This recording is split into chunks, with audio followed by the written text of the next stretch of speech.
So this is part 2 of a jumbo fan mail unboxing. Part 1 was posted, I don't know when it was posted, but not too long ago. You can check it out before. And then I had 2 people send me massive packages, so I thought I would open those ones in their own separate video. First one is a big old box from frequent sender, Daniel Skinner.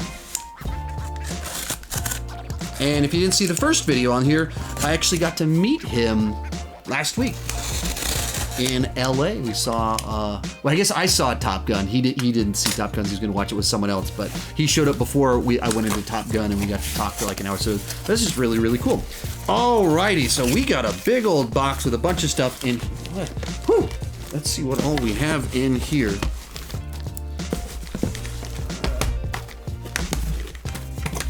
Okie dokie. Okay, let's put, whew, this is going to be a very exciting little fan mail. First up, we've got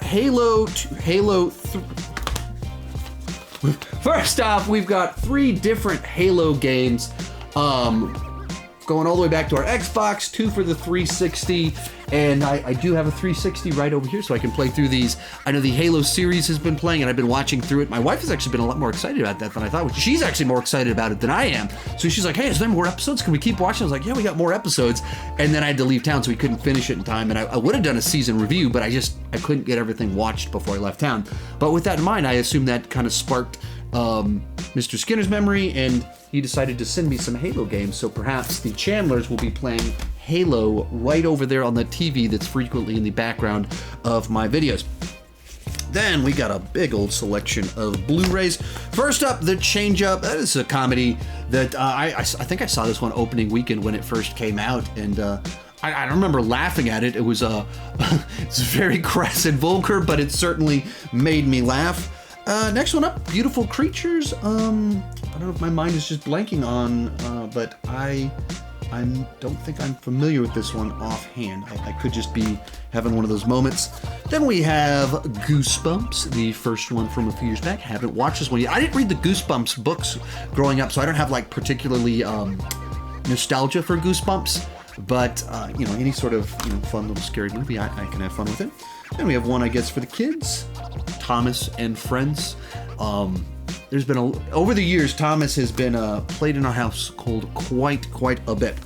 Then we have, of course, The Blind Side, the Sandra Bullock vehicle sports movie based on real life events. That did she get an Oscar for that one? It's nominated. I don't know. It made a lot of money. I think that's the #1 highest grossing sports movie of all time. Or I'm lying. Then we have The Help. I haven't seen this one yet. I remember when it came out, and I think even my wife went to go see it, but for whatever reason, I missed it. And we have Gangster Squad. I didn't see this one when it came out. I remember it having a lot of buzz kind of beforehand because of the cast, and then it not impressing people as much as they'd hoped. Then we have Gone in 60 Seconds. Now, I've seen this movie a lot of times. I saw it when it came out, owned it on VHS at first, and I think I had the DVD of it, and so I've seen this movie every few years, and my wife likes car movies, and so before Fast and the Furious started to dominate everything about 10 years ago for us, this was our car movie. And for me, this was essentially my introduction to Angelina Jolie. She'd done things before that. I think I was aware of her existence, but I don't think I hadn't seen, was it Gia or something like that? She did The Hackers. I hadn't seen any of those, and maybe I'd seen Cyborg 2. Cyborg 2 isn't really a sequel to the Van Damme movie, but by title it is, and so I might have seen that one.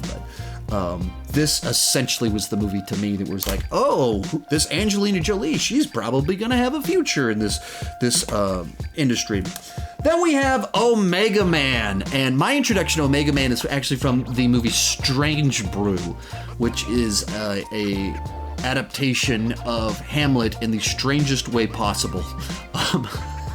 2 Canadians drinking beer is somehow a remake of Hamlet, but they talked about the movie Omega Man. I was like, what on earth is that? And then Omega Man is an adaptation of I Am Legend, which, of course, I Am Legend is also an adaptation of I Am Legend. And so it's the same story as I Am Legend, just, 35 years beforehand with Charlton Heston in it. Next one, this is nicely timed. Tron Legacy. This is a movie from the guy that just directed Top Gun Maverick, so currently the hottest director out there. There are also all sorts of people are like, that guy should do Fantastic Four, that guy should do this, because he just did a movie that everybody loved. But he's been around for a while, and my introduction to him would be back, 12 years ago with Tron Legacy, a movie that has fantastic visuals, amazing score from Daft Punk that I used many times in a number of my projects. It's just a phenomenal score. I don't know if I worked on a story level all that much, but that's the same with the original Tron 2. Like, I'm not buying it. I'm not too invested in these characters and this plot, but it sure does look cool.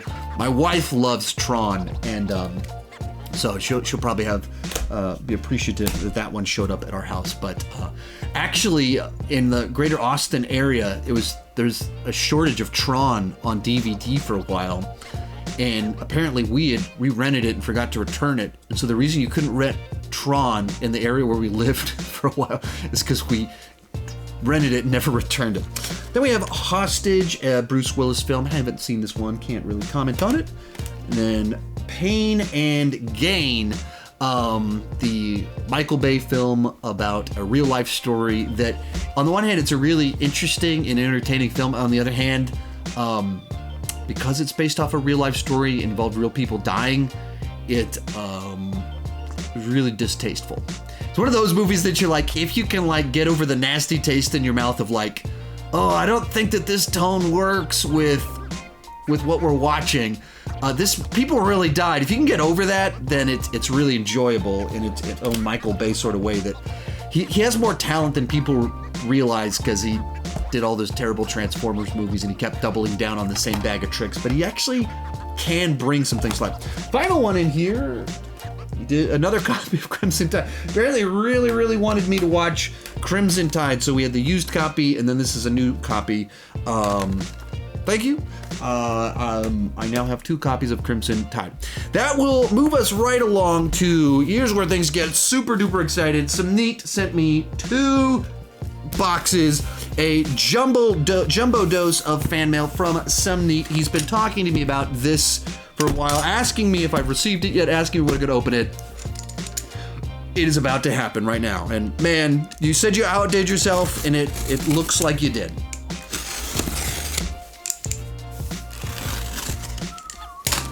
Box number 1, the smaller of the 2 boxes, and by smaller, this is by no means a small box. Whew! I'm trying to get all of these in order, so, line them up. Man, you went for it.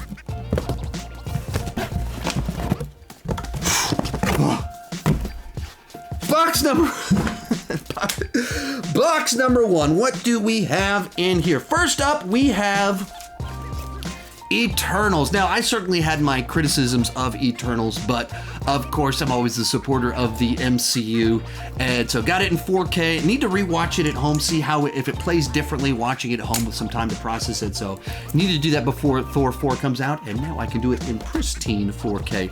Next up, The Accountant. Great little action thriller from the director of Warrior. The movie that I recommend to people, one of my favorite films of the last decade or the previous decade, with Ben Affleck, Anna Kendrick, John Bernthal. Great cast, great little action thriller. I love the genre, love the cast, love the director. All on board for that one. Then we have Hacksaw Ridge, the Mel Gibson war film starring Andrew Garfield from about 5 years back, right when my channel started, and this is the Steelbook 4K, so like the jumbo awesome version of it. So very cool. Then we have The Howling. This is a movie I have not seen before, and so whenever I get the chance to watch it for the first time, it will be in 4K. Then we have Saw unrated in 4K. Now I have the Blu-ray for it, but the non-fancy version. This is like the jumbo edition with all the special features, including the original Saw short film that kind of led to everything that I've never seen before. This one has it in there, the whole shebang. Very cool. Then we have Back to the Future, one of my favorite movies of all time, one of my favorite trilogies of all time, and this is the 4K edition, the version with all of the amazing special features. That is awesome. Thank you. Next up is Batman Year One, the commemorative 10-year edition in 4K. Batman Year One is not just an adaptation of the Batman Year One graphic novel, but it's much more of a translation of it, like taking the graphic novel and bringing it directly over. And it's one of my, since it's my favorite Batman graphic novel of all time, it's one of my favorite little Batman animated films of all time because it just brings it to life. It doesn't mess with it at all. And so very, very, very cool. Then here's a fun one for this year. The brand new Scream film on 4K. I know it had its critics. I was not one of them. I thoroughly enjoyed it. I thought it was a clever way to bring things back. And, you know, there's some plot points here and there. Go, okay, maybe that could have been a little bit better. Overall, I got what I wanted. They found a way to have the meta commentary, the kills, the whodunit.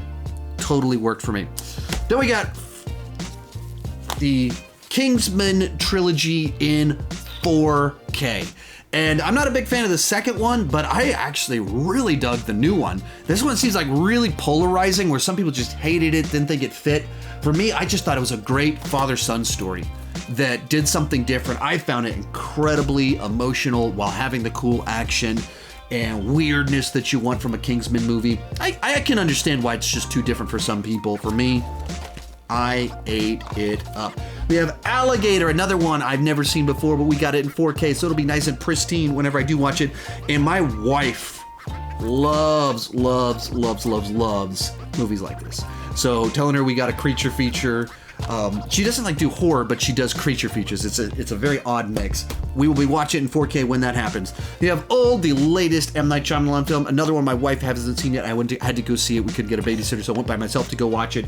So another one I need to watch with her. We can watch it in 4K now.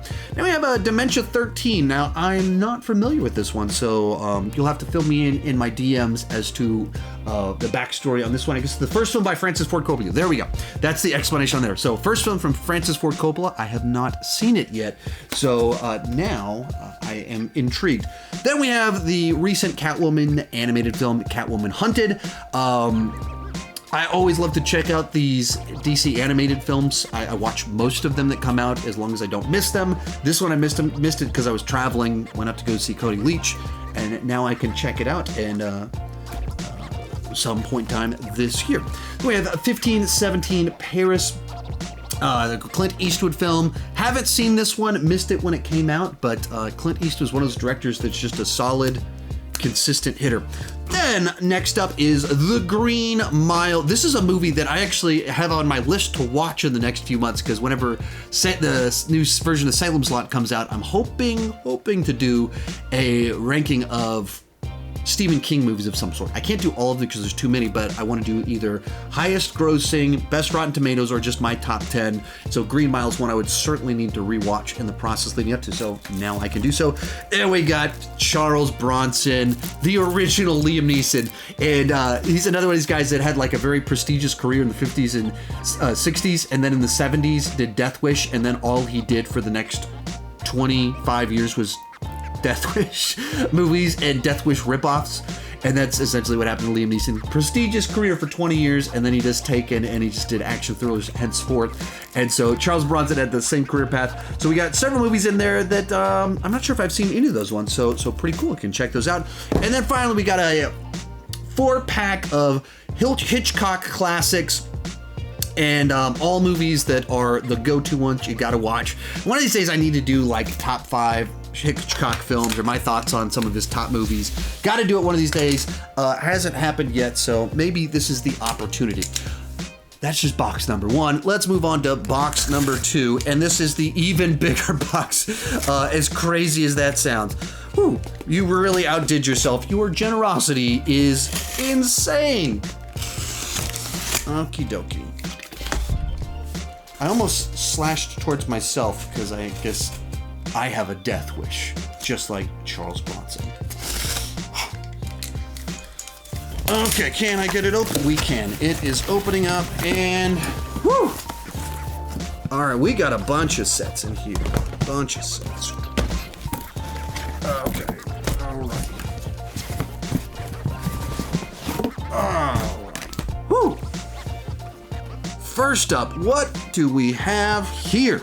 Okay, it's The Sopranos, the complete series. I've never seen The Sopranos. I haven't seen any. I haven't seen a single episode. So it's one of those shows that's been on my list. Like, man, I gotta watch this at some point in time. I need to see it. I know it's one of the great shows, and I just haven't watched it yet. And now I have the full series on Blu-ray. Then we have The Fast and the Furious 1 through 8 on 4K as a replacement for my outdated, antiquated Blu-rays. Very, very, very cool. Whenever we got the next movie... Did they just make a noise at me? Just talking to me a little bit.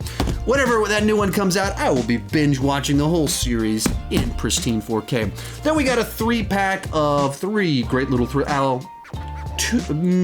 maybe one great, one very good, and one I enjoy, a thriller. But so Point Break, of course, is great. Executive Decision is a little under-discussed little. It's kind of like Die Hard on a Plane, except it's not like an action movie. It's much more thriller than action movie with Kurt Russell. Actually has a little bit of Steven Seagal in there, a young Halle Berry. Then Swordfish is like a techno thriller that it's ridiculous, it's wild, it's crazy. I have a lot of fun with it. Oh, this is cool. This is pretty cool. We got 4K sets for both Lord of the Rings as well as the Hobbit trilogy. Got the theatrical and the extended cuts. 9 discs over here, 6 discs over here. Wow. Very, very, very, very cool. Then 4K set for the Dark Knight trilogy. Obviously one of my favorite trilogies of all time. I don't know to say, can't call The Hobbit one of my favorite trilogies, but Lord of the Rings, one of the great trilogies of all time, right there with it. Dark Knight trilogy, the 4Ks, with all the funky, crazy, wild special features. Very, very cool. Then 4Ks for the Godfather trilogy. Does it have I wonder if it has the new version in there. Okay. It does. It's the new version of Godfather 3 that I still haven't seen yet, that I need to watch yet. And this one has the updated new version of it, so I can see how much it improved things. Did it fix some stuff? How will it play out? Very cool. And then we have 4Ks for both Deadpool 1 and 2 to update my Blu-rays. Oh, excellent, excellent, excellent, excellent. One of my favorite franchises of all time, the Indiana Jones movies, just in time for the new movie coming out next year in pristine 4K. Obviously love these movies, and now I can watch them how they're meant to be. Oh, perfect timing on this one. Man, I am literally about to start watching through all of the Jurassic Park movies and lead up to the new one that I need to see. I'm seeing it, well, I guess it comes out next week, so we're all going to see it next week, but press screening next Tuesday for me. So this is what I'm watching the next few days, and looks like I'll be watching these ones right here. Awesome, awesome, awesome. And finally, we have a 3-film 4K collection of Stanley Kubrick films. We got The Shining, Space Odyssey, and Full Metal Jacket. 3 of his best films in there that, one of these days I gotta do a Kubrick ring. Just gotta find the way to make it happen. So hopefully that'll happen in the future. This is just wild. This is your generosity for this month with all this is absolutely insane that you sent all of this. I don't even have words to describe it, but thank you so much. Thank you. I hope that you can send all this responsibly, but wow. Thank you for sending it. Thank you guys for writing. Thank you guys for watching, and keep talking movies and TV and Blu-rays too much. Bye-bye.